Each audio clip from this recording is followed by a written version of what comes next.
মহসিন নাকভি এই মুহূর্তে ক্রিকেট ওয়ার্ল্ডে বা ক্রিকেট রাজনীতির যে একটা ভাইটাল ক্যারেক্টার হয়ে দাঁড়িয়েছে সেটার কয়েকটা উদাহরণ দিই।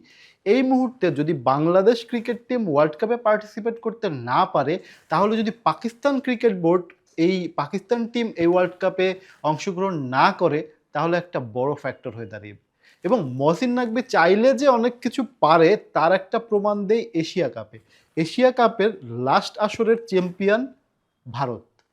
এই ভারত যখন তাদের ফাইনাল উইন করার পরে ট্রফি নেওয়া নিয়ে যে নাটকীয় ঘটনা ঘটেছে, সে বিষয়টা আমরা সবাই অবগত।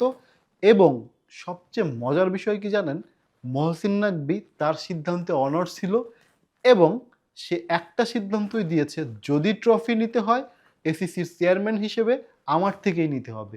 ইন দ্য মেন টাইম শেষ সময় বিসিসিআইয়ের অফিসিয়ালরা ওই এসিসিতে গিয়ে মহসিন নাকভির হাত ধরেই কিন্তু ট্রফি নিয়েছে। সেই নাকভি যদি বাংলাদেশের পাশে এই মুহূর্তে দাঁড়ায়, তাহলে আইসিসিও নড়ে চড়ে বসতে বাধ্য। জয়শা আসলেই বিপাকে। যদি নাকভির পলিটিক্সের কাছে হেরে যায় জয়শা, তাহলে ওয়ার্ল্ড কাপে একটা বৈচিত্র্য দেখা যাবে, এই কথা বলার অপেক্ষা রাখে না। কারণ বাংলাদেশের হাতে তুরুকের তাস, সেই সাথে পাকিস্তান যদি সেই জোয়ারে গা ভাসায়, তাহলে আইসিসির এই কচুরিপানা ভাসতে রাজি হবে। যদিও মুনাফা শেয়ারের 38% যায় ভারতের পকেটে, তাদের থেকেই আইসিসি বেশি লাভবান হয়, কিন্তু মাঠের ক্রিকেটটা তো গড়াতে হবে। আইসিসির 1/5 রাজস্ব আসে ওই ইন্ডিয়া পাকিস্তান ম্যাচে। ইন্ডিয়া পাকিস্তান ম্যাচই যদি না হয়, তাহলে এই 5% অর্থ অঙ্কটাও বড় একটা চাপ দেবে জয়শাহর মাথায়। সেই সাথে বড় একটা চাপের কারণ হতে পারে এই আসরটাকে ঠিকভাবে মাঠে গড়ানোর।